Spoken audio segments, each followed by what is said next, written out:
Welcome, everyone, to the ScreamCast, episode number 30, dude. Brad, we're 30? number 30. Yeah. With me, as always, Brad Henderson. I guess. I don't know. Brian Sauer is starring in his own version of The Money Pit. He's playing the Tom Hanks character. There you go. In that, I can't remember. In that film, does he just like abandon his friends and just say "fuck you" to the world? I can't remember The Money Pit. You want to refresh my memory? How does that work? No, the Money Pit's where they buy a house and the house is just falling apart. You know, he's been on hiatus because he's been doing this project with his house, and his wife is going to school and all this stuff. And they also say "fuck you" to friends and "fuck you," and who really cares? We really we want him back, but yeah. We'll see how it goes. Yeah, I know people are going to start talking. Like, I imagine there's no one actually talking about this podcast to begin with. But if there was. Yeah, if there was, hypothetically. They'd be in their basement and say, dude, what the fuck is up with the ScreamCast, man? But yeah, we'll see what happens with, Brian Sauer. We miss him. We really do. We do, and he's always, I feel like he's always kind of here. Like, he promotes the shit out of the show, so we appreciate it. I couldn't hear you for a second. Oh. Can you hear me now? Yeah, I can hear you just fine. Sweet. Well, we figured there's no way in hell we can top the Graydon Clark episode, so we just said, fuck it, we have drinks, and we're gonna talk about The Burning. You just cut out again. And I'm not gonna edit. I really hope that's not true, because you keep on cutting out. Hold on. Maybe I'm getting really loud, and I'm friggin' blowing out my little amp here. I'll blow out your amp. Seriously, we're going to try to not edit at all this episode, everybody. We'll see how it goes. So, pending any crazy fuck-ups. Don't edit this. We can hear some ice. Got it. Ice in my nice little rum drink. So, yeah, I mean, I kind of wanted to... I've been drinking a little bit. You have. I kind of wanted to... We're gonna jump into we finally have some Blu-ray announcements, I think. You just totally cut me off, but whatever. What? No, just go. Just trying to keep the show moving along, Brad. I'm trying not to bullshit too much. Oh, that's my job. I've been thinking about the Graydon Clark episode. You've been stuttering over your words. I know, man. Since we talked to Graydon, and it's one of those things when you kind of have a guest like that just kind of takes the show and just has all these stories. It kind of puts your life into perspective, and I haven't done shit. It's pretty much my feeling. Dude, whatever. You have 3 after kids. Listening to you have a wife. You have a job. You're surviving in life. I am. You really don't have worries. Like, dude, we're living the life right now. What are you talking about? We are. But it's great having someone who is a storyteller, you know what I mean, and has just all these experiences. So we hope to bring more shows to you like that. That is our goal. And this one too, since I'm drinking this Strongbow. I don't drink beer, but I do drink ciders and alcohol. Well, liquor. I do have a cider on deck. And being I don't work tomorrow and I'm officially on vacation, when this episode airs, I will still be at Fantastic Fest. It is on. And speaking of Fantastic Fest, I'm gonna try to make it out to Fantastic Fest next year. So you're missing it, dude. This is the 10th year. This shit's crazy. I know, man. I know. So next year, hopefully I'll be able to make it out. I'm gonna try my damnedest. Do you have some Blu-ray announcements? Do we want to jump into this right now? I have lots of Blu-ray announcements. All right, let's jump right into our Blu-ray announcements. Do you like what you see? I love what I see. Would you like to touch what you see? Yes, I would.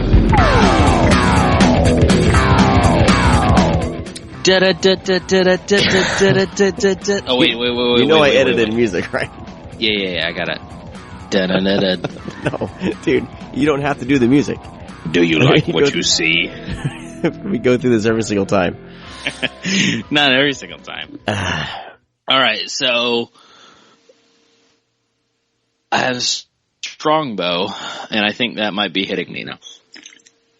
Blu-ray announcements. Don't pass out. Well, we had Scream released Pumpkinhead on September 9th. which is a pretty cool release. They also what's today? Wednesday? So yeah, like yesterday. What the fuck? No, we are recording. It is Tuesday the 16th as we were recording, and some shit dropped today. Yeah. So last week the battery hit, and then on this coming Tuesday, tomorrow technically, Halloween box set comes out from Scream. Boner. So that's pretty cool. But recently, since we haven't really announced any Blu-rays in the past 2 episodes, Pumpkinhead, Willow Creek, Seizure, Graduation Day, which I say Graduation Day is an absolute must, and Prom Night as well. They're just great. Space Raiders, which I haven't watched yet. That's by Scorpion. That's limited release. Yeah, that one's a bit pricey. I haven't wanted to jump into that one. It's friggin' $30, but it's limited, so I'm like hoping it lasts a little bit longer. It will. We talked about those Halloween movies that had the FP, and they are faceplates, we've realized. Okay. So basically, it's a bunch of shit. No one really fucking cares. It's the same releases. You're gonna unwrap the movie, and that faceplate's gonna fall right off. And it's gonna rip, and you don't know what's going on. So and then I don't know, fucking like a week ago. My wife just snuck up on me, freaking tapped me on the shoulder. Hey, Jen. How's Jen doing? I don't know, but she just scared the shit out of me. I almost pissed myself just now. Don't spill your drink. On the ScreamCast. We are not editing. We are going to keep on going. Keep on trying. This isn't live. Okay. Hello. Welcome back. Okay. Hi, Jen. Okay, have fun. All right. Do you need me? Do you need to talk? Do we need to discuss something? Okay. We're live, Jen. I just slapped her on the ass mid-show, everybody. There you go. That's why you have a wife. You can slap her on the ass whenever you want. Shit, you do that. You do that with hoes. You can slap a hoe. All right, proceed. So a couple weeks ago, whatever the fuck ever, the Whippin' Body from that Odeon company came out in the UK. Killer Clowns came out by Arrow, which is super fucking cool. It's come out with Steelbook. Looks pretty sweet. Do you know how that compares to the one that the US release that's out? I mean, I know there's probably extra features and stuff, but transfer-wise, do you know? US release sucks. Damn it, I just bought it too. Dude, all those MGM releases suck, bro. Like, I mean, Return of the Living Dead blows, the Texas Chainsaw Massacre 2 blows, Jeepers Creepers blows, Killer Clowns blows. Like, it's actually nice that we have these. I know. I mean, MGM needs these companies to step in and rescue some of this stuff. And Stage Fright, Aquarius also it's called, came out in the UK. It's limited to like 3,000, so, you had to pick up that. But we get that whenever. We get that like this month. It comes out, I forget what day it is. Does that come out this week? Same time as the Halloween set, or is that after? Yeah, hold on. I think it's 23rd. It's 23rd. God damn, is this month really flying by that fast?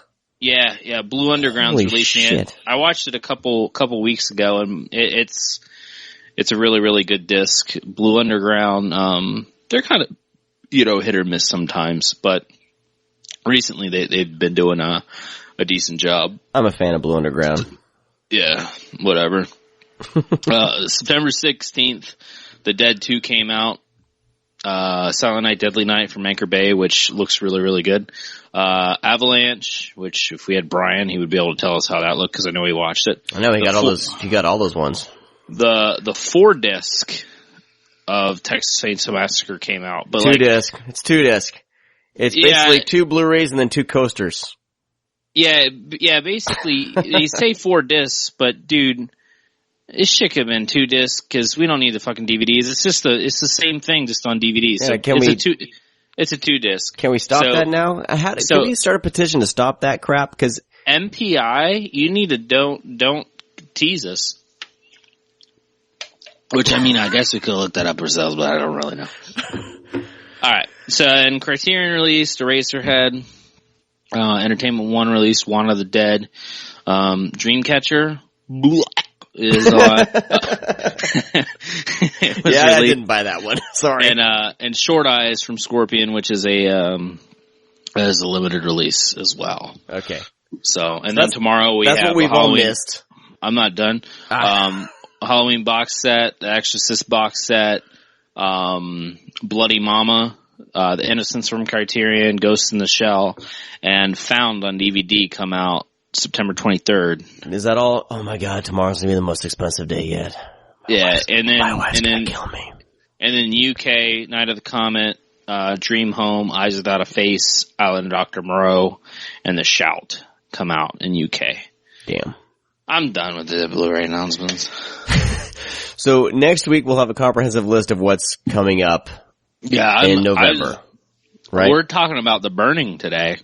That's what we're talking about. Basically, we need to start talking about The Burning before Brad passes out. Is that what's going on? Are you making fun of me? No, not at all. I know better than to make fun of you. Dude, let's just say this, we are feeling a little comfortable on this episode because I like The Burning. The Burning is one of my favorite films that I've seen, even when I was little. I really dug The Burning. It was actually one of the first movies I can remember, like, picking up the tape. Well, actually, it was the little cards, because I did it at Video Time. They had little cards on nails that had the title, so you got the card and took it to the front. Yes. It's like a little tag. And I remember picking that one up and watching this, at my grandma's house after she went to bed. And I was just like, these are the movies that I like truly enjoyed, was like the teens in peril bullshit that were kind of mean, maybe, or they were innocent. Who gives a shit? And they were just like slaughtered. I was like, "How? This is cool. That's fun." Yeah, I don't have to worry about anything. I don't have any attachment to these characters because frankly enough, you don't really give a shit. You don't get to know any of them. Right. They're all fucking and being assholes. So, I wasn't having sex, so I was just like, who cares? I don't know just die. Boobs, die. Bye. So, but anyways. Yes. We're going to talk about The Burning. We are. Are you okay? Do you need a cup of coffee? Are you okay? We good? So don't look. He'll see you. Don't breathe. He'll hear you. Don't move. You're dead. The ending in that movie when that guy says it around the campfire, like, that is so well shot and so well done, because right when he says don't move, you're dead, he looks at the camera. Right. And it's like, yes! Like, I don't like, okay, I'm like on the fence 100% with the characters that look at the camera. Yeah, I don't mind it. Because it's like sometimes it works, and then sometimes it's like, God damn it. I didn't say damn it right. No, I don't know what you said. It says God damn it. Because like it works in The Burning because, number one, the movie's over. And it kind of gives you that creepy feeling. Because I imagine watching the 80s, immediately I'd fucking turn around in the theater and be like, whoa! But right. like it works. Like, it's perfect. Like, one of the most perfect moments when a character looks at the camera is in Death Proof. Whenever Kurt Russell gets Rose McGowan in his car, and like she gets in, and then he's like takes one last drag like on his cigarette, and he like has a smirk, and he looks at the camera, and he laughs, and then he gets in the car, and it's just perfect because it's that invitation to the audience. It's like, ha ha ha, And they also did it in Funny Games, and it works really well in Funny Games too. But anyways, yeah, I like the camera selling things sometimes. Let's talk about The Burning. So The Burning, 1981, it's directed by Tony Malum.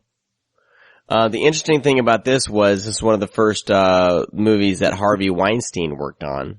He was one of the writers. Yeah, these motherfuckers wrote it and produced. This is like the beginning of Miramax. Exactly. Yep. This is like the beginning of Miramax. Now, an interesting thing about the director, Tony Malum, he's the director of the Rutger Howard classic Split Second. How do you pronounce? Like, I've heard people say his Howard? name. I've always heard people say it different, and I don't know. Like, it's like we should look at it like, Hold on. what are you drinking? Oh, sorry. I popped open a Red's Wicked Apple. Did Cider. you remove your tampon? I mean, I know I'm drinking cider too, but my tampon's been removed since like 8 o'clock. Yes. Tampon's been removed. All right. Dear God. So, yeah, totally mail him. Yeah, actually, this movie has like a lot of people that went on to do big things. Because I mean, Tony Malum didn't really go on to do too much other than Split Second and some fucking like some music videos and shit. Yeah. But I mean, some of the actors, you know, because like we had that Brian guy who, you know, went on to do like a couple movies in the 80s but died out. I mean, Jason Alexander's in this. Holly Hunter, which I was going to say something. She went to do nothing, right? She went nowhere, right? Holly Hunter didn't go anywhere. Whatever. When we very first, this is what I mentioned in the beginning of the show, Sean, before we started recording, is that when we first started this podcast, I said, like, on the first or second episode that we wouldn't cover the burning because no one wants to hear us talk about the burning for an hour. Right. That's wrong because we're doing it now. But I remember, and for some reason this stuck in my head, is one of our listeners, he might have stopped listening, Rob Hunter, who's fake Rob Hunter on Twitter, he said I would listen to an episode of an hour and a half of The Burning. And because of that tweet, I was like, maybe we should cover all of it. So one guy this is for you, Rob. changed my mind. And he asked, I don't know if he's joking, but he asked where Holly Hunter was. He said, I'll listen to your episode if you tell me where Holly Hunter is in the movie. Because she doesn't have a big role. She like speaks like once or twice. But after the canoe's gone missing, that's when her big appearance is, because you see the two camp counselors on the rock, and that's when, you know, she's there. And she speaks. And she's in blue. I don't think she dies. Does she? It's before the raft kill. She's not on the raft. No. It's basically, like, there's not too many, like, technically, aside from the raft kill, there's not really many deaths in this movie. No. That I remember. I haven't watched the movie in a little bit. But, it's been a little bit for me. So Jason Alexander, let's talk about him for a minute, because he's such a badass in this movie. I know, and he's the total, like guys, look. A little bit of personality will go a long way. And Jason Alexander is the perfect example. I want to be Jason Alexander in this movie. How crazy is that? Yeah, like, it's just like, you know, you had that one meathead Glazer or whatever, who's like, fuck this, I want to fuck chicks. And, like, Jason Alexander's like, always like, yo, I'm gonna beat the fuck out of him if he messes with you. And he's like, always like setting up shit. And he's such a kind of like a ladies man. And, like, he's the only, cause, like, when they're at the food place, the cafeteria or whatever, the canteen. They call it canteen. Shut up. He like, looks over, cause he, like, he gets shit for people. And so that he looks at the ladies and he's like, hey, can I get you guys anything? And he, like, shoots off, like, a couple things, and he's like, spermicide. He's the only motherfucker to get away with saying spermicide to a girl and then be like, yeah. I just don't think it's believable, but Jason Alexander is fucking awesome in this movie. And he like has all his hair and like you just wouldn't think he would go on to be the fucking weird ass motherfucker in Seinfeld. I know. So well, but it's weird because he has all this like gusto and like and he's all like super confident, you know what I mean? But you can still see like that George character, you know what I mean? You can still kind of see that, but it's like George back before he had like, you know, 15 horrible breakups. You know what I mean? Yeah, it's like this.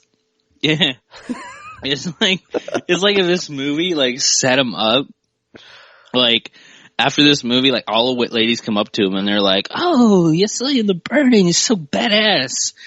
And everything, like, fell apart for him, and that's why he lost his hair and became Right. George, because Can't Stand Ya, if you remember that. But I like that episode. So basically, you're saying that George, the character George, survived, like, he's that way because he survived, the events in the burning. Yeah. I mean, I think that makes sense to me. Yeah. I mean, I think so. What happened to his character? I can't even remember. Like, it's been a while. Like, everyone, this episode, I think he lives. Like, this episode. Yeah, because what happens is that. it's very spur of the moment, people. He doesn't go on the raft, because, like, it's the stork guy, it's the asshole that tries to fuck the girl in the lake, and then it's the two no-names, and this guy that looks like Randy from one of the fucking National Lampoon movies. Right. They're on the raft. They're on the raft. and like they get slaughtered.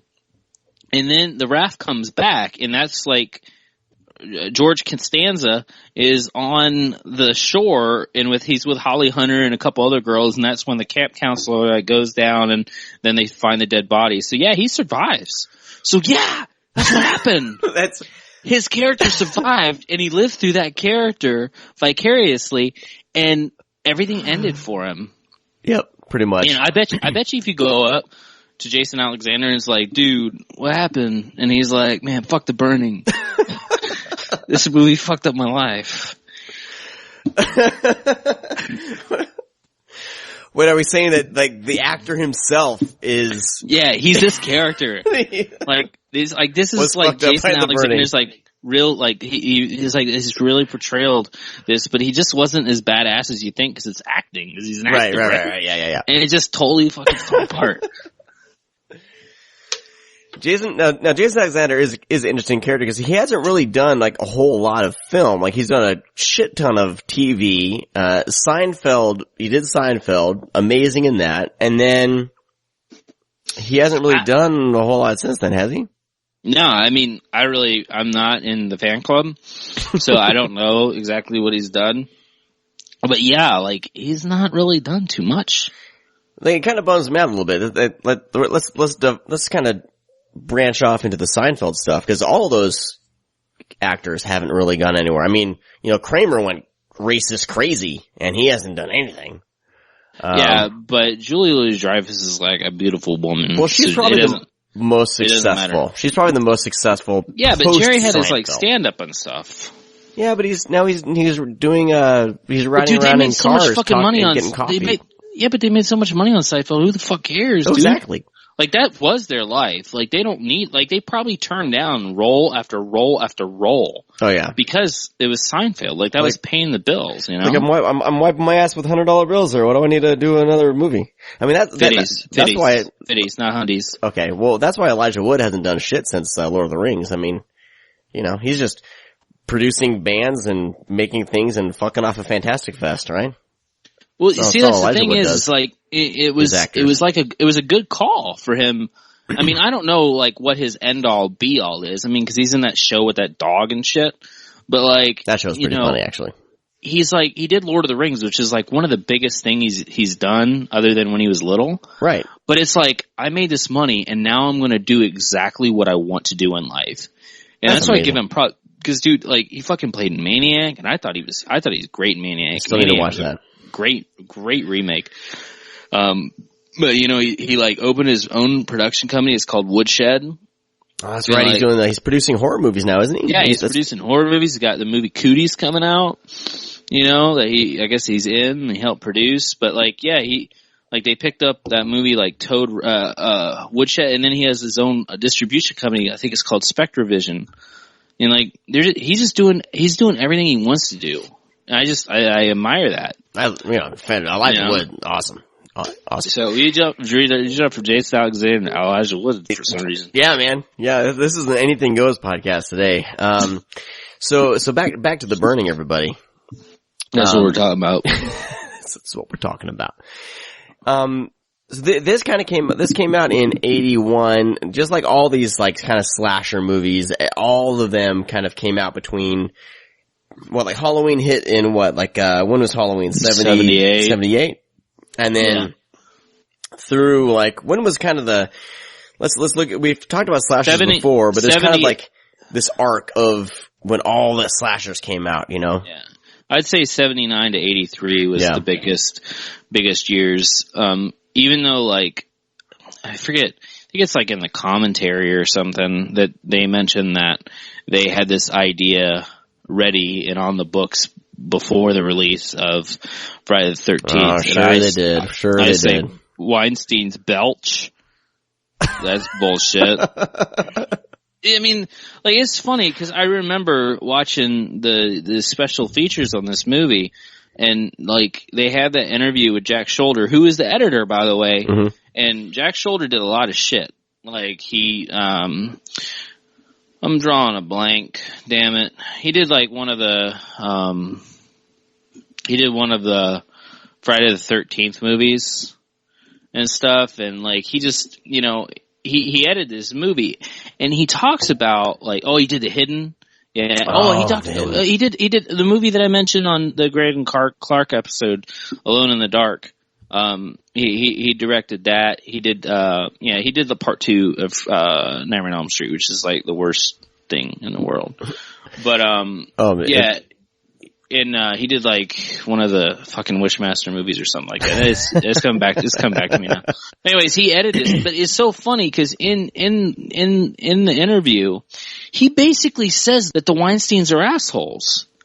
He literally says that because he says he's editing, and then like he's editing, and then they come in and they're like, "No, do this," and like they ban the director from the editing room. And so Jack Shoulder, like, he said there's like, I think in the thing, not quote me on this, but he says like there was a lot of animosity between him and the Weinsteins. And, he said it gave him like a lot of experience and stuff. And, you know, but he starts talking about like, he was like into like Russian novels and stuff and like fucking like old ass movies. And that's what he was really interested in, and he wanted to be a poet. But then he's like fucking doing, you know, fucking editing The Burning and making like Nightmare on Elm Street 2. Yeah. Like, he's like, horror's not his passion. Poor like, guy. You could totally tell that by Freddy 2. Jesus Christ. That movie's a complete fucking disaster. Oh, it's a hilarious disaster though. I mean, come on, the gym shower scene is just laugh out loud. This podcast is about The Burning, not night that fucking Freddy came back. Yeah, forget Freddy. The trailer is great for that movie, by the way, but the movie sucks. And also, Rick Wakeman did this music for this, and he was the fucking keyboardist of that band. Yes. Yes was the band. I'm not saying yes like I knew that. Right, no, I but yeah, Rick Wakeman. So the keyboardist for Yes did the soundtrack to The Burning. Yeah, and the thing is like, the theme song is really, really good. Mm-hmm. But then every once in a while, the music will kick on, and you're like, where the fuck is this music coming from? Like, I remember, like, in the original, when they're telling the first time they're telling the story around the campfire, and they, like, scare all the kids. You know? like, the music's all creepy and shit. But when they take the mask off and it's like one of the friends, it's like this fucking theme song from Mario when you save the princess or some shit. And it's like, what? This is a horror film. Why are we having this music? It doesn't fit at all. And it's like he wanted to like, I'm going to channel Yes into the soundtrack. But I mean, he did a good job. I mean, it just gives more like nostalgia and, you know, because all in all, this movie is like, you know, it's well shot. You know, it looks good to begin with. Even on Blu-ray, it looks better. So, like, and this is one of the more serious, you know, slashers to me, because, like, not a lot of crazy shit happens. Yeah, like, it's not very campy. It goes against the campy. It takes place in a camp, motherfucker. but like, you know, it doesn't do the cliche things. Like, we don't have the survivor girl. We don't know who's going to be the, you know, we think who we think, or damn it, goddamn. We think we know who's going to die. We think we know who's going to live. But we're totally wrong, because it kind of goes against the rules of that. And that's the reason why I think it stands out and it works, because like it sets up as like your traditional slasher.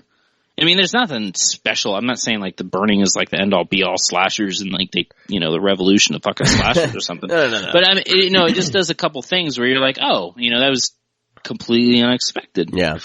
And so I guess the music in there kind of makes it to the point of where it falls in that generic silly category. Because I remember like in the Mutilator, which needs a fucking Blu-ray release.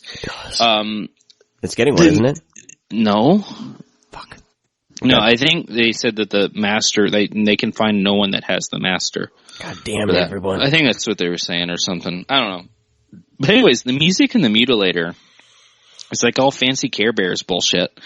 That's what it sounds like. It sounds like you're listening to like a Care Bears soundtrack. Like during like the killings and like the, the stalking, and it's like, wow. Like they just pulled a soundtrack of somebody's asshole or something because it doesn't fit. It's like they didn't have enough money for the music, so they used existing soundtracks to, some kids TV show. Yeah, they just had some like reel to reels like laying around. They said, let's splice this in. Let's go over to what was that when we were kids? Like what was that?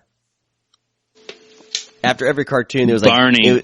After every cartoon there was it was called Deke or DIC, Dick, wasn't it? That spells dick, bro. Huh? That spells dick. No, I know. I swear, like maybe maybe it's the alcohol talking, but I think I remember as a kid, like there would be like a little graphic at the end of some cartoons I watched, and it would say Dick. They would say Dick. If I'm wrong, email me, Dick. Twitter me, Facebook me, whatever. Sean Cedar-Rigger on Twitter. Plug. So anyway, what are we talking about here? Well, we're just talking about random shit right now. We were talking, like, we kind of got off topic, but we were saying, like, everybody that was kind of involved in this movie, like, went on to do bigger things, like Samini, right, he was coming off of, a few horror films and also, the original Friday the 13th, he did the special effects, which, word is, he turned down doing the special effects for the sequel to do this movie, so that was kind of weird because he just got done doing a camp slasher and now he's doing another camp slasher. Totally. But anyways, I mean, if it wasn't for Zamini, this movie probably wouldn't be as good because, right, the guy's a mastermind. Yeah, the gore effects are pretty great. I mean, the dude's using he's like shears? Yeah, using garden shears for stuff. But there's just like so many like cool little scenes and things that really work. Yeah. Like the cutting of, his name's Stork or what, the Torch or whatever the fuck his name is. This tall skinny guy with the BB gun, who went on to do other things. Glazer? No, Glazer's the meathead. Okay. That's right. No, there's like Stork or Storch. Woodstock. That's it. Yeah. Oh god, I was way off. Anyways, I was played by the guy that was like in Short Circuit and stuff. Yeah. But anyways, I mean, he's done a lot of stuff, but, Fisher Stevens? Yeah, that's it. Yeah, he's great. That's his name. Mm-hmm. But anyways, what are we talking about? I'm gonna take a drink. Oh man. Whatever. You mentioned Glazer. How much is Glazer, the long lost brother of fucking Ajax from the Warriors? Like, he looks kind of like James Remar, and he has that punk ass kid attitude. Yeah. Like, fuck you. I'm gonna go fuck this girl. And like, he's like, and he works all this shit up to that one girl, Julie or whatever. I forget her name. And, and he's like doing it. And he like ejaculates instantly, and he's like, I'm sorry. I promise it's gonna be better next time. Yeah, next time. That's what he's gotta say, fellas. It'll be better next time. He's on the cover, right? Is him and that chick are on the cover? No, I think that's Todd, dude. I can't tell. I mean, it's like a painting. It's fucking Brian Matthews, bro. Well, the dude's face is buried in the chick's face. You would be too. Shit. But anyways, yeah, Glazer is like the one warrior that wasn't at the meeting, because they were only allowed to bring 9 members. So of course he had to stay back, because him and Ajax would have just clashed, and they probably would have killed Cleon themselves. Probably. And then of course Swan would have to kick both of their asses, And fucking, you know, Swan's like one of the greatest superheroes ever. But, I mean, he fucking protected the Warriors. He did. Well, hey, let's talk about. Huh? What's up? Let's talk about Ajax. No, I was gonna say, let's talk about Cropsy, because Cropsy's the killer in it, right? And it's kind of, he's gleamed from a lot of kind of like urban legends is it more of the East Coast area? Well, in Staten Island, like in the 60s and 70s, there was this mental patient that, his name was Andre Rand. And he was suspected of killing like little girls, and there's like this trial and stuff and everything like that. There's actually a really, really good documentary that came out a few years ago called Cropsy, and it's an excellent documentary.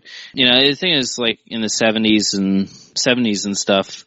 60s and 70s it started happening. So like the kids, you know, started disappearing. So I can imagine that's kind of where the name came about. Yeah. And I think originally they wanted to title this movie something like Cropsy or whatever. One of the first titles was Cropsy. But the thing, like, I feel like they just took that name, and because he really doesn't fit, you know, the original kind of urban legend of Cropsy, which was more based around like a mental institution or whatever. Yeah, I mean, it's loosely based, but I mean, to gain, you know, the fame off of that. Right.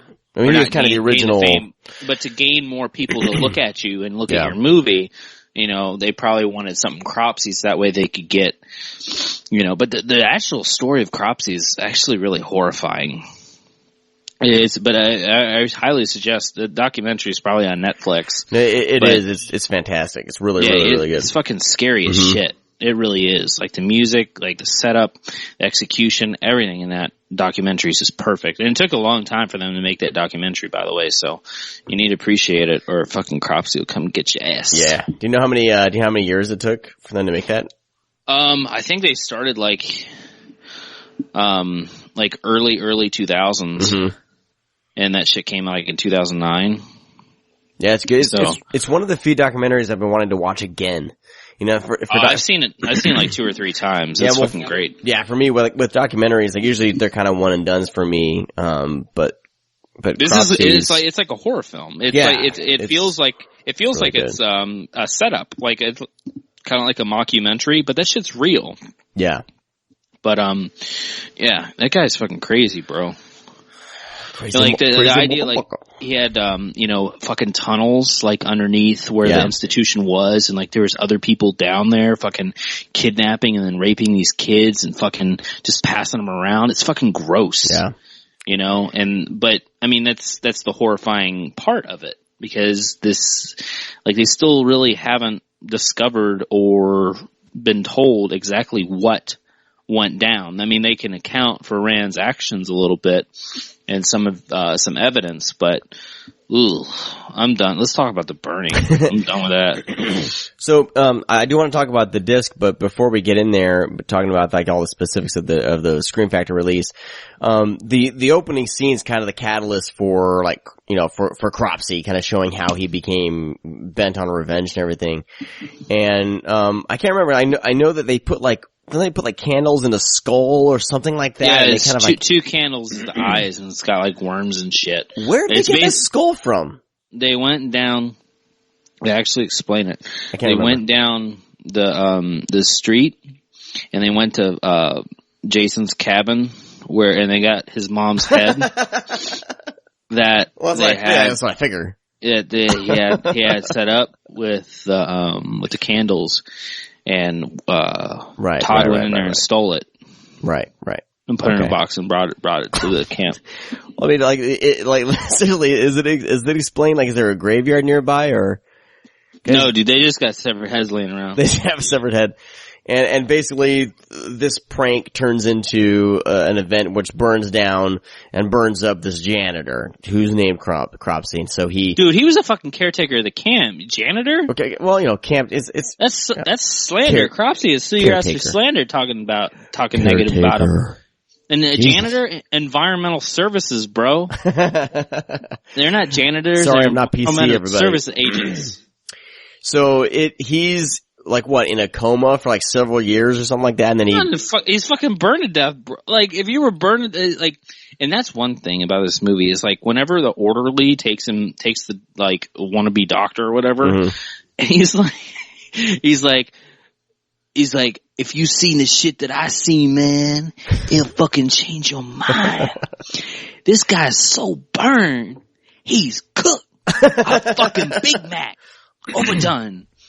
You know? And it's like, hey, you want to be a doctor, right? You gotta see this shit. and like, he grabs like the orderly's arm, and it's like, he's been in there for like a week at this point, I think is like what it says, like 1 week later.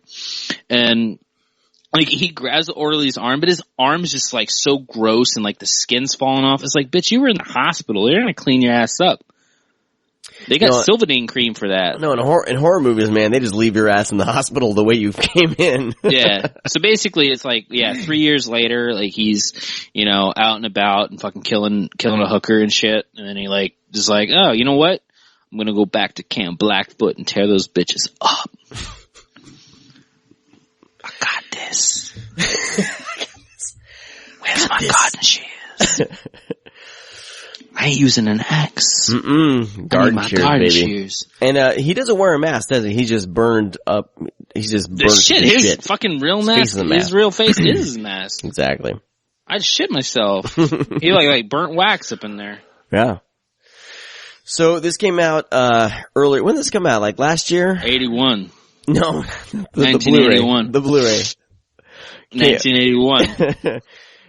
It came out, I think, last year, 2013, like later in 2000. It was one of my most anticipated. Yeah. Even though it was like one of the bigger movies, this is one of my more anticipated, because I just love this movie. So I was happy. When this was one of the movies that I had. It was on Netflix for a while, and I added it to my Netflix queue, and that thing is like, I swear I got like 100 movies on there that I feel like I'm never going to get into. Netflix does that porno. Does it? Yeah, they do. Oh shit. Instant? It's all fucking Fred Olin Ray movies. Don't even start on Fred Olin Ray. No, why would we even talk about Fred Olin Ray? I fucking hate Fred Olin Ray. So you can never be on the podcast now. I know. Come on, man. You gotta, you know. Sorry. What if Fred Olin Ray listens to the podcast? I don't think he listens.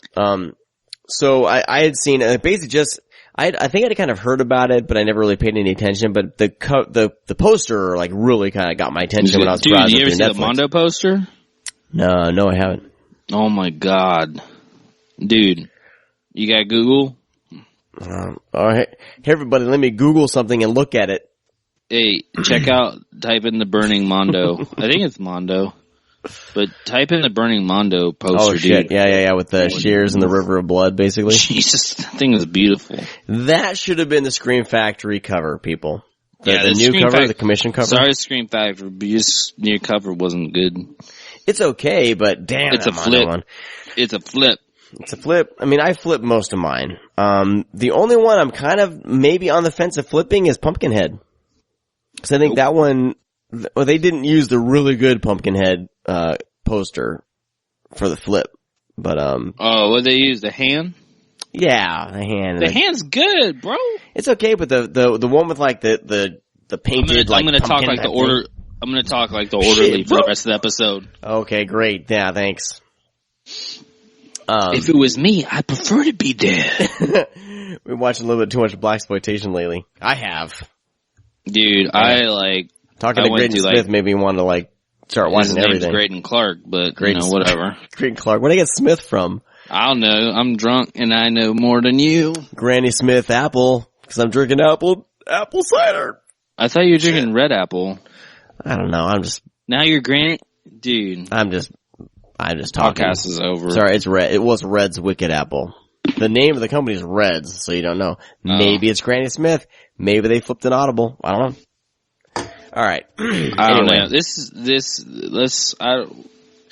I watched blaxploitation for I went on this blaxploitation kick for like 6 months. It's a great little subgenre, and it totally is. People just don't know how important blaxploitation. This is sober, Brad. Sidebar. Blaxploitation is one of the most important subgenres ever to exist in cinema.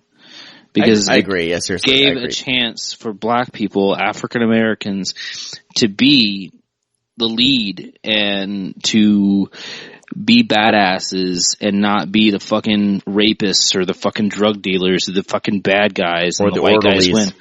Or the orderlies that fucking get grabbed by Cropsy.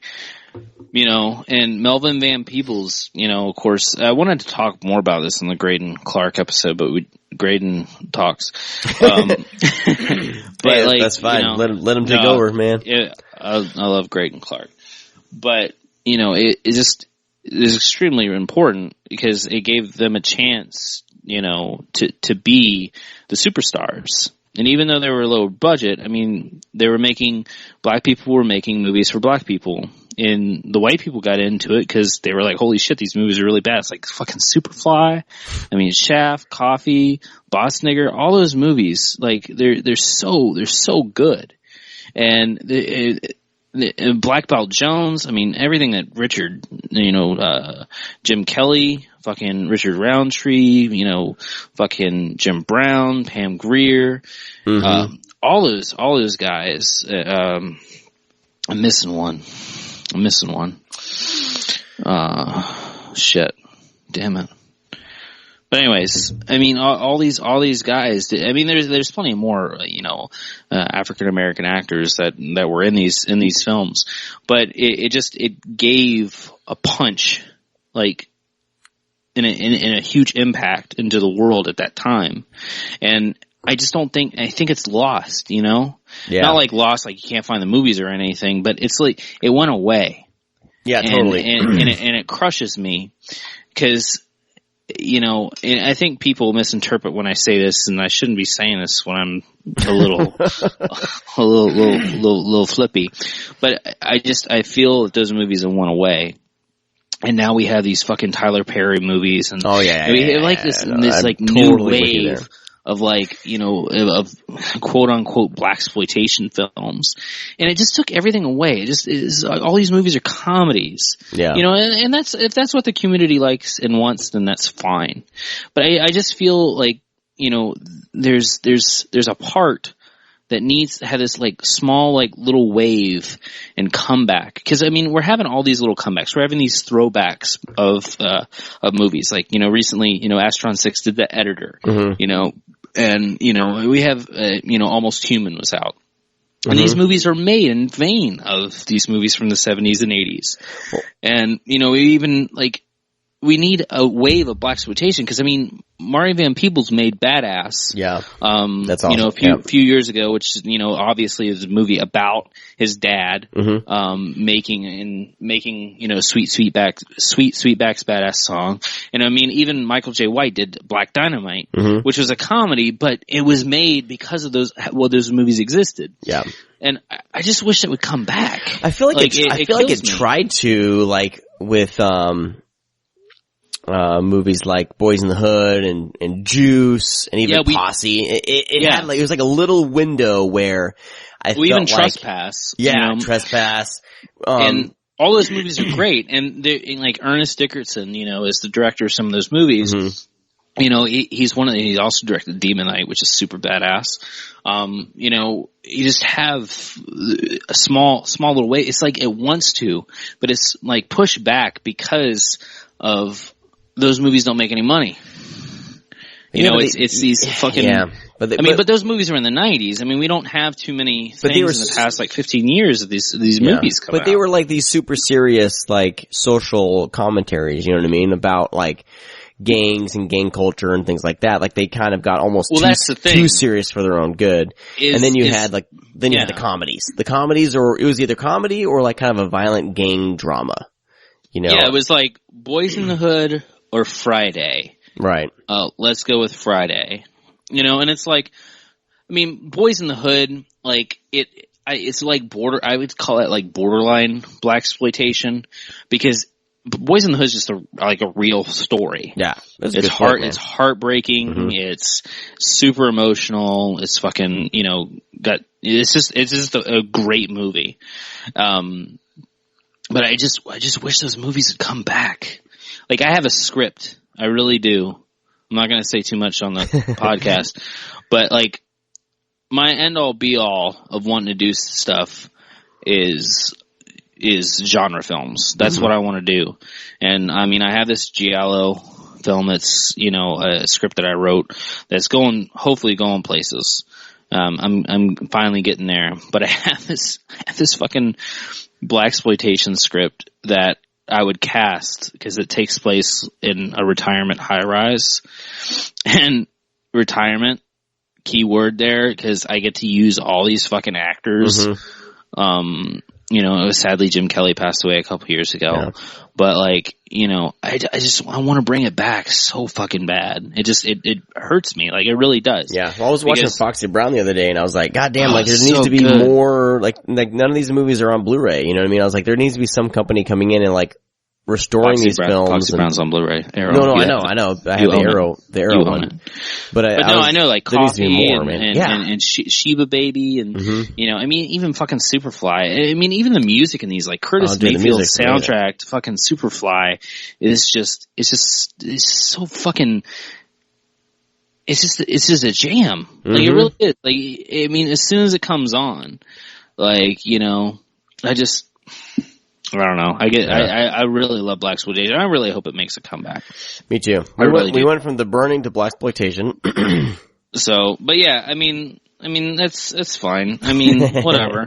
I mean, we're movie guys. We're not just here to fucking talk about fucking horror movies all day. I was trying to kind of lead Graydon into more of a blaxploitation conversation. Yeah, I mean that's why I asked him, because I think that's really interesting. At that time, like, a white guy stepped in, and because I just wanted to see what he said, because I mean he lived it. Yeah. But I imagine the black community was very, very accepting to that. Because it's like oh shit. Because it was at that time, it's like, oh, you are on our side, because there was so much segregation. I mean, this is like, fucking social, not social, civil rights and shit going on, and we're just coming out of that. So that's why these movies, and that's basically, like, long story short, because I'm drunk, I was getting off topic, is that's kind of where that's stemming from, because you had, MLK, you had during that time, you had him do a lot of stuff, even though people say he didn't, but like, he did. He brought power, and he brought heart, and he brought, people that weren't afraid to speak their mind. And that's what cinema was a way of doing that. And that's where that stemmed from. And it's extremely important to film. It's extremely important to people. It's especially important to the African American community. Yeah. And I just think it should be embraced more. I'm not saying by, fucking African American community, but I'm saying everybody. Yeah. Like, have fucking February, because it's Black History Month, fucking watch blaxploitation films. Boom. Totally. Yeah, there you go. Well, I'm actually gonna make a list, and we're gonna promote that. Yeah, I think we should try February. So that's gonna be our 1 year anniversary. Yeah, man. We'll that'd be great. Maybe we'll be talking about some Blackula or something like that. You know what I'm saying? I don't know. Yeah, I mean that's that's another one. Is they fucking dipped it. Oop! The burp. I'm out of cider. Oh my god! I'm telling you, Scream Factory needs to jump in and release Blackula, and it's getting a UK release, but it'd be amazing if they kind of jumped in and did some releases. I think like by that. These past few releases, we're kind of knowing their speed. Yeah. They're not into the ultra gory stuff, right? They kind of are into like mainstream and cult status. Yeah. They're not really into the crazy shit. Have you noticed that? I think so. It's mainstream stuff, and it's cool that the battery is getting released from Scream Factory. But I almost feel, and I was just talking with someone on Facebook about this today, that they need to focus more on kind of more 70s, 80s cult, or even kind of main, like, I don't know, cult type flicks, like Well, it also depends on what they get their hands on. Yeah, I guess. But I mean, like, with things like Escape from New York and Mad Max, like, it's great that they're going to be releasing those. But I mean, those are, I don't know.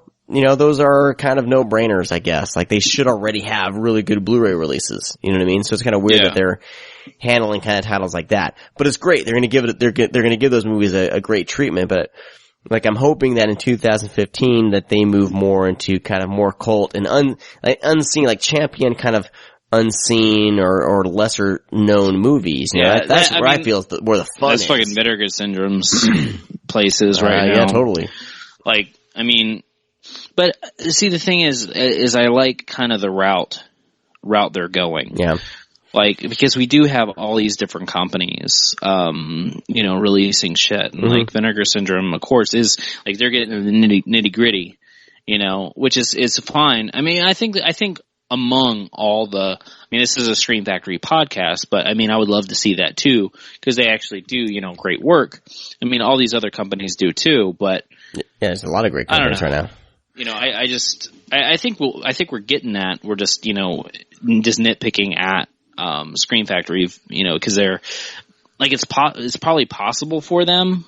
It's just maybe it's not because they're bigger. I think they're weighing in costs. Well, yeah, but money wise, yeah, but I mean, how much money do you expect? Fucking, say a title, unknown title. One of my favorite, I'll say one of my favorite films of all time is The Severed Arm. Mm-hmm. Like, I would kill to have that on Blu-ray. But there's no money in that. Yeah, no, I don't think Scream Factory is going to go totally obscure. They're going to do things that you've kind of maybe heard of or for a brief moment were really popular back in the 80s. Well, they're doing cult status movies. Yeah. Is what they're doing. They're doing cult status. Which is fine. Totally fine. Yeah, it's fine. But I mean, like, cult status, like Mad Max isn't cult status. Like Escape from New York, those have kind of gone past cult status. Those are just... To be on their side for a second, those films have really, really shitty Blu-ray releases from MGM. Yeah, they need to be rescued by somebody who gives a shit about those movies, which is great. So. Yeah, no. I don't think their bread and butter is going to be the crazy obscure like Vinegar Syndrome is doing. Vinegar Syndrome has their niche, which is great. Blue Underground, I feel like they're more kind of like more Italian or European type stuff, or maybe more kind of gory, disturbing stuff. Yeah. Like Scream Factory seems to be more kind of fun, campy, like, all their releases are a little more fun and not necessarily like out to disturb you. You know what I mean? You gotta think that, I mean, what probably people aren't taking into account is that Shout Factory was a pulp culture company. Yeah, totally. Yep. And that's kind of where they're stemming from, because we have Scream, because they're taking pulp culture movies. Yeah, they are digging here and there of like some unknown shit. But for the most part, I mean, it's, movies that are pretty well known in the horror community. They haven't pulled, I don't think they pulled out anything that's like, what the fuck is that movie? Other than maybe some of the Amicus titles, because those are kind of, under their, because they've spoken about, releasing some of the Amicus movie, but like, yeah. Well, for me, Without Warning was what's that movie? Like, I'd never heard of Without Warning, so. I think that film has a pretty good cult because of the history behind it, of it not being released. But I think maybe, some of their, like, the Neanderthal Man and the Beast of Hollow Mountain, those are, but I think they just grabbed those because they're fucking, super cheap. Yeah. I think it was like one of those package deals. Because I can't imagine, like, there was a lot of money in those two movies. No, but they're fun to discover. It seems like they're doing kind of a balance of kind of movies that are kind of fun to discover, like maybe they got them a part of a package deal, and along with some more safe titles, which is fine. Like, as a company that needs to make money to survive, you have to have those movies and those releases that are definitely going to make you money. Like the Halloween set is with all the shit that they've gone through to get the Halloween set out, and even Nightbreed, all the shit they've had to deal with, like, those are no-brainers. Like, fans are gonna want to own those releases, and all the people who are kind of like naysaying the Halloween release, like, oh, I already own them, I already own them on Blu-ray, like, yeah, but it's a cool fucking set, You know what I mean? Yeah. It's a little bit pricey, but goddamn, that box and everything, it's a beautiful looking thing, you know, and if you're a fan, you're going to want to drop the money on if you're those a fan, titles. it's a must have. I mean, if you're just like, you already bought them, then you already bought them. It's no big deal. Fine, don't buy it. Don't buy it. But for me, I sold no my... No one's forcing you to buy them. Like, I'm not the biggest Halloween fan either, but like... Podcast over, see ya. No, but what I'm saying is I had the whole Halloween set except for the Rob Zombie movies on Blu-ray, but I sold those because the Scream Factory / Anchor Bay set just seems to be like the complete, like, just with all the extras and the commentaries and everything, like, that's what I want as a fan, you know, and even not a hardcore fan, but as a fan of these movies, like, hell yes, I want it all in one box. You kidding me? You know? Yeah. So we're talking about The Burning, by the way. Talking about The Burning. Let's dive into the specifics of the disc itself, and then we'll jump into our top urban legend movies. Oh shit, we're doing that? Are we doing that? Do you want to do that? Do you have your list? Yeah. Thank you. I had this kind of semi good idea. Well, because since Cropsy, I like I always say, I try to do, you know, creative lists. Yeah. For the show. I'm trying to pull out stuff out of the woodwork, so I thought it'd be cool if we did since Cropsy is based on, I mean, the character is pulled, you know, not directly, but loosely from the story of Cropsy. Yeah, totally. And being that Cropsy has kind of been an urban legend in camps and hometowns, because everybody has their Cropsy, you know? It's one of those things. And so I decided to do urban legend list. We're gonna do that we'll do that in just a second here. Let's go down the Blu-ray. Let's run through the Blu-ray. I mean, the transfer on this looks great.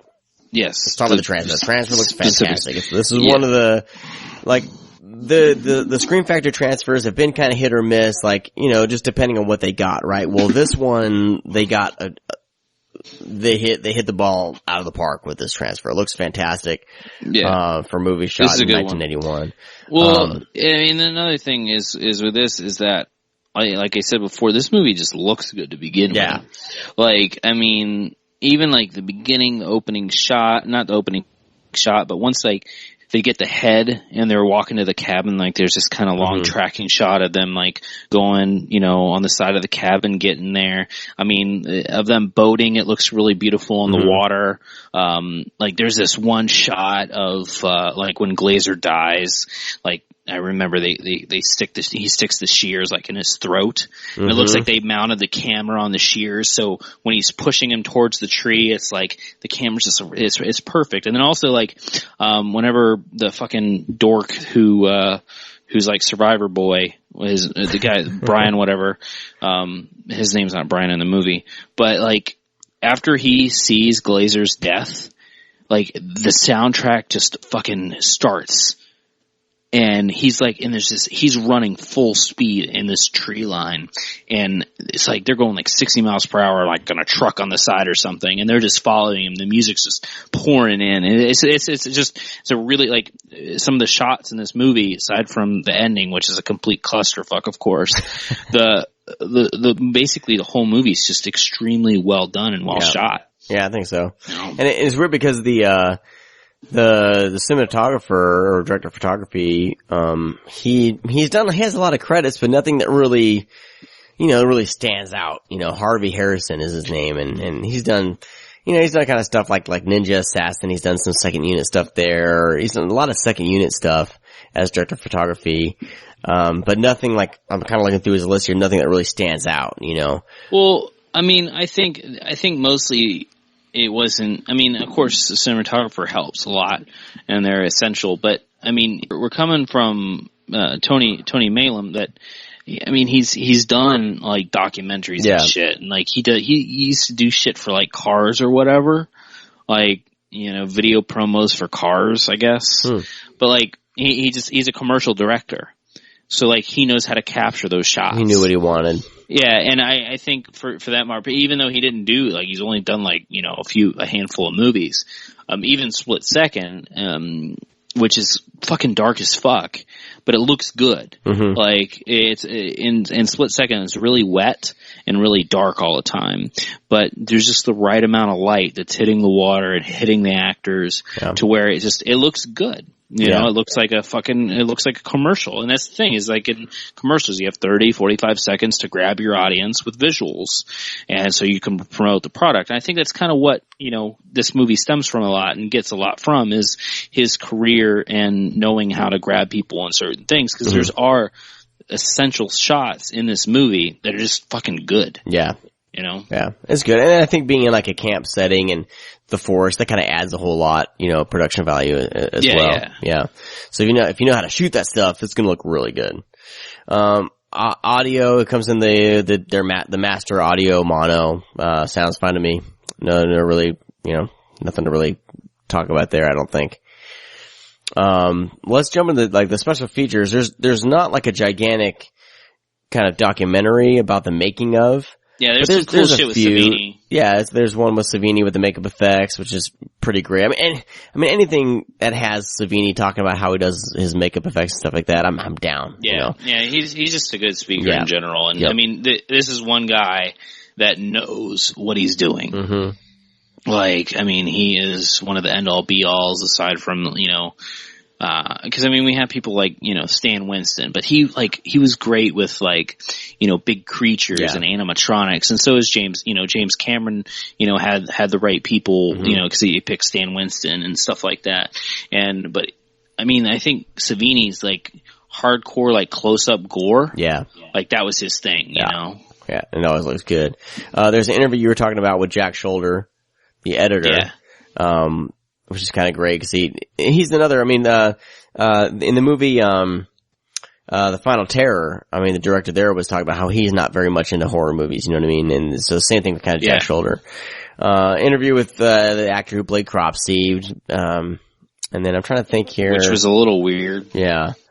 Yeah. Not that it's weird that they got him. It's just kind of a weird interview. Yeah. Yeah. But, there's two audio commentaries here, and the one I wanted to basically pinpoint here is the one with the director, Tony Malum. It's kind of moderated or whatever by, Alan Jones, who's a film journalist of some sort. And, it's a pretty fun listen, you know, hearing them like talk about the movie and everything, you know, it's pretty great. He doesn't take the movie too seriously, you know, so it's a kind of a fun, candid conversation about the movie. And then there's another one with the stars, a couple of the stars, Shelley Bruce and Bonnie Dorosky, who played, what characters did they play? I don't remember. I'm trying to think here. Sure. You mean you're looking on IMDb? No, I'm thinking. Shelley Bruce played Tiger and Bonnie Dorosky played Marnie. So I don't know. You know. Fucking Tiger. They got the girl that played Tiger. She's a little, like, weird haircut girl that's in pink that cries all the time. Yeah, it's kind of she's the one that goes to look for the ball, like when they hit it out of the park. Yeah, it's kind of they just got whoever was available. So yeah, we kind of couldn't get anybody, so we got this girl that had a small. Who was the other one? Bonnie Dorosky, who played Marnie. I can't remember who Marnie is. Dude, that's the big girl with the glasses. Yeah, okay. So she didn't do anything. Well, there's commentaries? Yeah. Yep. I didn't listen to it. I just was like, who the hell are them? Yeah. Jesus, I didn't know. I mean, I'm one thing. I know we have this podcast and I should like review the disc and like front and back. Sometimes I just don't listen to commentaries because that's why. Well, commentaries are that's the thing with me. Like they're kind of hit or miss. Like normally I'll listen to it with the director, Carpenter. John Carpenter's a given. You listen to John Carpenter talk no matter what. But, sometimes with the stars, they kind of get hit or miss, but I only focus on the one with the director. I didn't listen to that one. The one with these two. So anyway, I mean, you know, pretty fantastic little collector's edition from Scream Factory. It's collector's edition, whatever. Yeah. The price on this one I feel like hasn't really dropped. Like right now it's a moneymaker. That's why it's popular. $19. That's not bad. It's not bad. It's, it's pretty good, but it's been over a year, so, You'd think it'd kind of drop. But this is one of their bigger movies, though. That's why. Yeah. But but I'm recommending it. Good. I'm sure if you're a fan of the movie, you own this already. But yeah. Well, hey, let's jump into our top urban legend movies right now. Okay.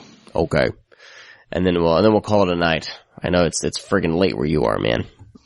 I don't know time right now.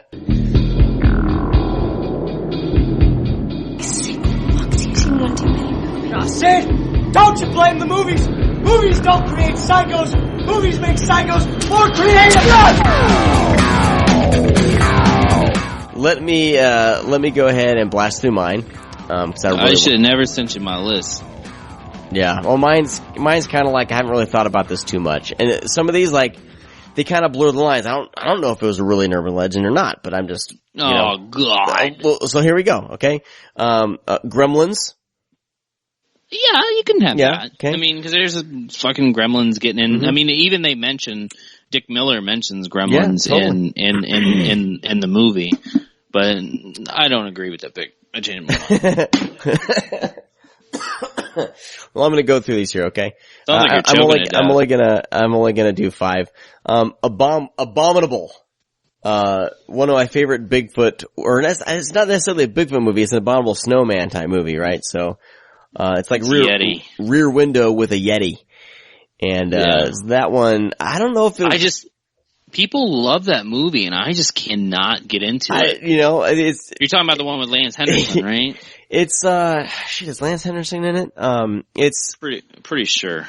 Yeah. Yep. It's, and I think it was made for Sci-Fi and they released an unedited or uncut version on DVD and I saw the DVD version which showed some titties and, so, it's like Rear Window with Yeti. I don't know, man. I have a soft spot for that flick. Oh shit, lose my place here.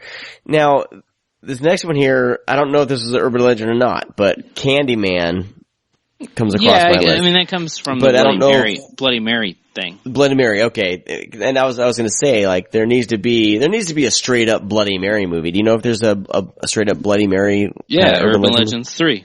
God damn it, not Urban Legends 3. Fuck that movie. That movie's called Urban Legends 3, Bloody Mary. Well, I mean like a good movie. Urban Legends 3, Bloody Mary. Alright, well, whatever. Urban Legends 3, Bloody Mary. Where am I at? Maybe 3? It's just Urban, maybe it's just actually, Urban Legend Bloody Mary. Yeah, and it's not Urban Legend 3. Whatever. I don't want to offend the director who's listening. Number 4, and these are in no particular order, The Hitcher. That one I remember when my parents went to the theater and saw that when it came out, and I remember, like, as a kid, you always hear about, like, oh, don't go hitchhiker, don't pick up a hitchhiker, they'll kill you.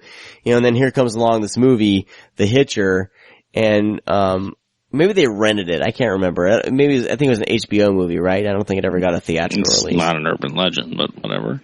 Well, but you always hear it kind of sort of because you always hear, about hitchhikers killing people. No, I think, yeah. I mean, I don't know. Like that's just, I would say it's more. It's kind of hard to differentiate a myth from an urban legend, but I don't know. I think that, I mean, you can have it. I really don't give a shit. But I'm just saying, I think that falls, personally, I would consider that more of a myth than it would be an urban legend. Because I think the only urban legend that I know that had to deal with it is what actually urban legend does, is that person in the back seat. Right. Yeah. But yeah. whatever. For me, it kind of felt like urban legend because I'd always heard about that. And then finally, alligator. I had to put that on my list because... Stolen. No, it was on my list before you showed me your list, by the way. Because as a kid, again, you hear about an alligator getting flushed down the toilet, right? And growing in the sewers. So an alligator was another one that my parents rented, told me about, and never let me watch. God damn it. But I saw it when I was older, so that'll show you guys keeping movies from me. Kid. Yeah, way to go, Sean. So that is my list. And The Burning's not on there. No, it's not. Nope. Honorable mention, the documentary Cropsy and The Burning. All right. My list is Urban Legends 3, Bloody Mary, Urban Legends Final Cut, You're full of shit. Urban Legend. No. I'm lying. You think? Yeah. Alright, so since you stole alligator. I didn't steal anything. Stole alligator. Could be on your list. We could have matches on our list. That's on my list. Cropsy. The documentary's on my list. And The Burning. You stole them. Yeah. I have two honorable mentions because they kind of have, somewhat urban legends with them. Christina Raines, was in a movie called Nightmares. It's an anthology. It's got a couple urban legends thrown in there. A movie called, Amusement, who was actually pretty good. It's another kind of like, it's kind of set up like an anthology, but all the stories do connect. But one of the creepiest fucking urban legends, I'm not scared of clowns, but one of the creepiest fucking urban legends to exist is the fucking clown urban legend in the house. And they do this in the opening of this movie. And I'm actually going to tell this urban legend real quick. Do it. So, and I'm going to do it a little bit tipsy. You're not tipsy. Are you kidding me? I can't even tell. Yeah. So anyways, like the story is that they get this babysitter to, watch this house, watch the kids. So she goes in, parents leave. She takes care of the kids, plays with them, puts them to bed. But all beforehand, the mother's showing her around the house. She's going to spend the night, right? So she shows her to her room, and right across from her room is this fucking, figurine room with clowns and shit. So she kind of like briefly sees in there. She doesn't go in. So she just kind of sees it or whatever. And, she goes about her business with the kids, doing shit, have your bath, blah, blah, blah. And, she then gets a bath herself and goes to bed, and she like looks across the way and the door's open, and like she can see all like the figurines lined up and all these clowns everywhere, and like this big clown sitting in a chair, and like all these bigger clowns, statues, blah, blah, blah. So like she's like, oh shit, that's scary. So like she closes her door.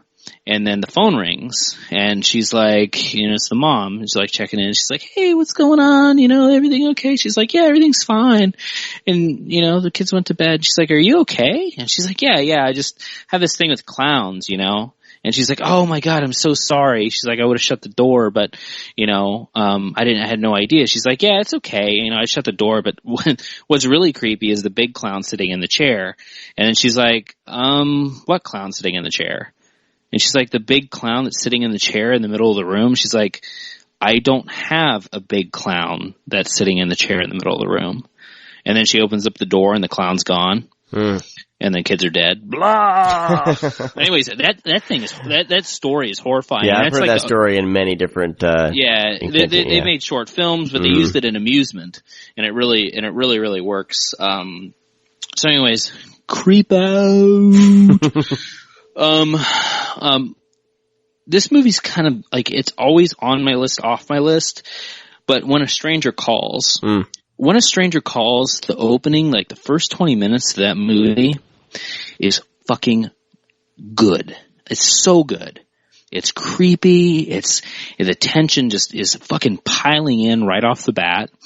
And then once we get to the story, it's like, oh wow, is this a horror film or not? I don't know. We're gonna have a fucking drama for the next hour. And then that shit hits again at the end, and you're like, holy fuck. Like, what happened? Like, we took like, are you okay, Sean? Did you fall? Okay, sorry, I hit the microphone. Are you okay? I'm okay, I'm fine. Do you need me to call an ambulance? I'm okay. So anyways, like, the ending of like When a Stranger Calls is so fucking good again.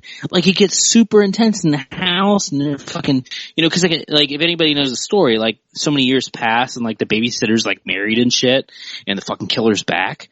But like, that shit's so intense. It's a really good movie, but it like I said, just towards like after the opening, it's like, La da da da. We're not a horror film anymore. Which that stems from the caller calling in the house. Blah blah blah. That's where that one stands from. Black Christmas. So my list was also my slasher list. But yeah, that's another one where the killer is calling from inside the house. Spoiler alert. Sorry, that shit came out in the 70s. Oh bro. yeah, that's been ruined. I have two pretty underseen movies in here. The Curve with Matthew Lillard and like Kerry Russell. I don't know if that was made for TV or what, but I just remember like going directly on the shelf of Blockbuster, and like that was just it was based off that story, and they kind of did a comedy at the same time a couple years ago called Dead Man on Campus with like Tom Everett Scott and shit. And, you know, Jason Segel's in that movie. Are you okay, Sean? Okay, I keep I keep hitting the microphone. Do you need me to call an ambulance? No, I'm okay. You need me to call an ambulance? Let's go for it. Just spit all over my microphone. So, The Curve, was on there. It's the story of like, if you know your roommate commits suicide, you get straight A's, which is true. So is it true? Whatever. No, I'm kidding. I imagine somewhere was like some fucking small ass school in like Idaho. Lover's Lane, which is like came out in like 2000. It's the Hook with the Hand story, which I have another one on my list. A Hook on a Hand. But anyways, yeah, it's a guy who like killed a bunch of people, and then like after he goes to jail, he's like on the loose and he kills the victims' kids. It goes after the kids. And it's a really decent movie. It's basically, taking everything from Scream and I Know What You Did Last Summer and blending it into a movie. But it's well done. It's a fun movie. I'll put it that way. I wouldn't say good. But it's a fun movie. And my number one, one of the biggest guilty pleasures I have is I Know What You Did Last Summer. It is very nostalgic for me because I remember going to the theater when I was 14 years old. Went with my mom on opening night, and I thought it was the greatest movie ever. I went over to the Specs next door, which is a record store, and I bought the soundtrack, and I was just obsessed. I got the poster and everything, and then I saw the sequel, and everything just fucking fell apart for me because the sequel sucks so much. It fucking has Brandy. It has Moesha in it. I know. Is dumb. We have Freddie Prinze Jr. and Ryan Felipe, who actually became like a really, really good actor. And Sarah Michelle Gellar, of course, but Bridget Wilson was in this movie, who plays Sarah Michelle Gellar's sister, and I was obsessed with Bridget Wilson as a young age because she played Sonya Blade in Mortal Kombat, and she played Slater's daughter in Last Action Hero. She's just cute. She was just cute. Loved her. But anyways, I Know What You Did Last Summer. It's just campy. It's fun. You know. Yeah. I know a lot of people. You know, it's one of those throwaway '90s movies. At this point, it made a lot of money at the time, but then easily forgot about. Yeah, I don't know. There's just something about it that I keep going back to. That's all. Other than Jennifer Love Hewitt in a tight shirt. She's still beautiful. Doesn't matter. But, it's funny since I actually brought that up because, I guess there's small talk about, Mike Flanagan, who wrote and directed Oculus, is actually penning the remake of I Know What You Did Last Summer. Yeah, I was going to ask you, what do you think about that shit? I'm down. It's based off a book from like the 70s and stuff. So, it's not like directly from the movie. Yeah. They're just based off the book, but of course the movie's already made. And, well, it's kind of a classic setup too, you know. Yeah, it's a fun story. Yeah. It's just that we were flooded with this teen pop version of it. Even though the film was rated R, which I love, because if that movie was made today, it'd be PG-13. PG-13 bullshit. But, I don't know. It's just in the wave of, and I appreciate those movies too, because if it wasn't for Scream, we wouldn't have those big wave of silly slashers in the 90s. And I still like those movies. You know, like Valentine. I fucking love Valentine. You know, and it falls into the category of these movies too. But I don't know, there's certain ones like Lover's Lane and like Cherry Falls and stuff like that, which Cherry Falls was a great made for TV, flick where this basically the virgins get killed. And, that's a really, really fun movie. But, it's just, I enjoy it because it sparked that. And it gave new light and a new birth. Even though most of those movies blew, it still gave it a breath of fresh air for a new wave of slashers. And now we're still into slashers and horror films. So, I mean, honestly, Kevin Williamson did us a favor for writing Scream. You know, even though I heard that he wrote I Know What You Did Last Summer first, and no one wanted to do it.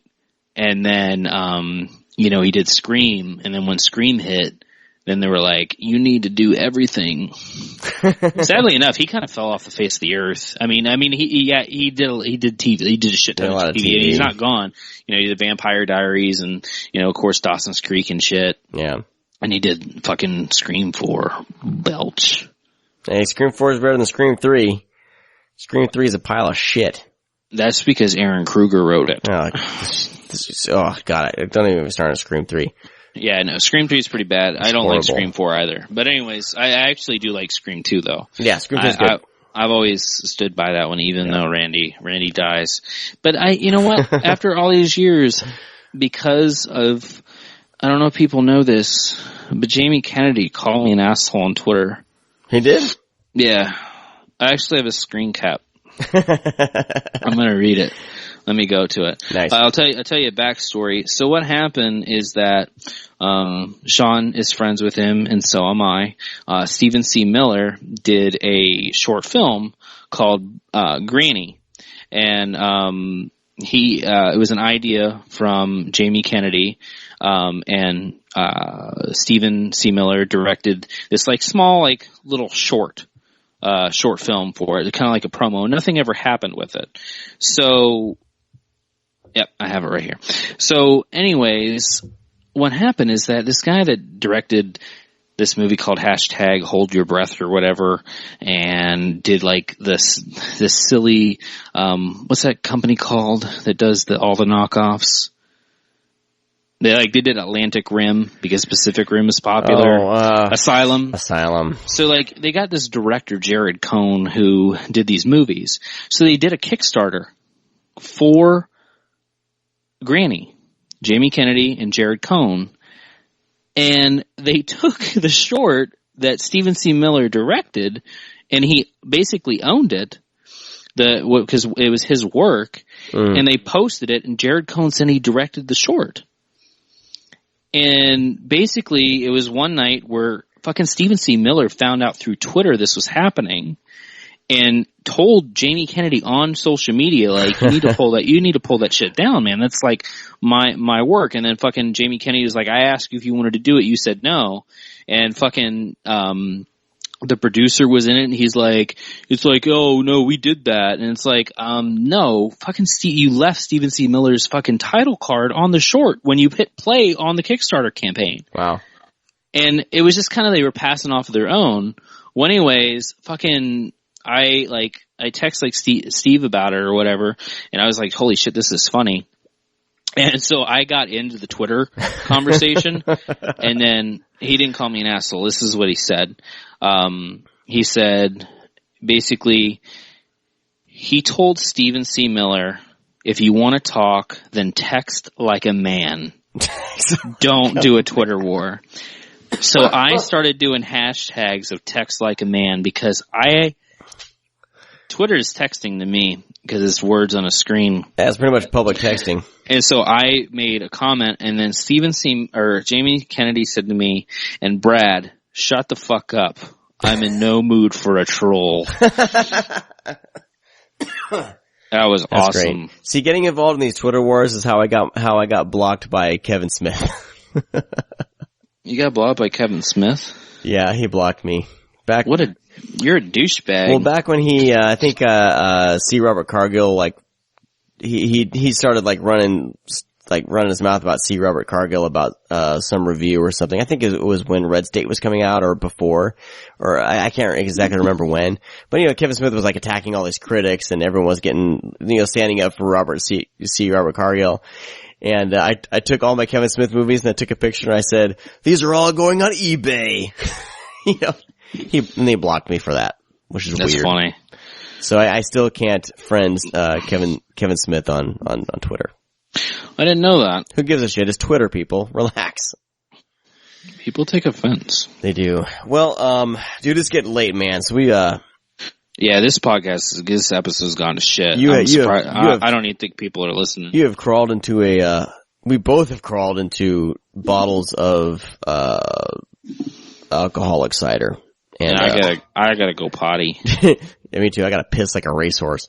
So with that, everyone, check out our website, thescreamcast.com. We have an Indiegogo up, and there'll be a link in the show notes. Please, if you guys want to support the podcast, grab a t-shirt. They're pretty cheap, and to support the show that way, we'd love to reach our goal. We have some t-shirt ideas. We would like to take the money and roll into some awesome, more awesome t-shirt ideas. Take the money. Please. That's what Sean just said. Take the money. He said take your money. I'm gonna go take the money. I'm gonna go buy myself a new car. An Escalade. Right? Wow. I'm done. I'm not. Bye. No, we would like to, go forward with some of these t-shirt ideas we have. So that's what this, I have to go to the bathroom. Okay. And, with that, everyone, we'll talk to all of you next week after Fantastic Fest. So you guys all have a great week. Fantastic Fest. Okay. Bye. Take a piss. Bye. I really gotta pee. Oh, don't tell me you're leaving. The party's just begun.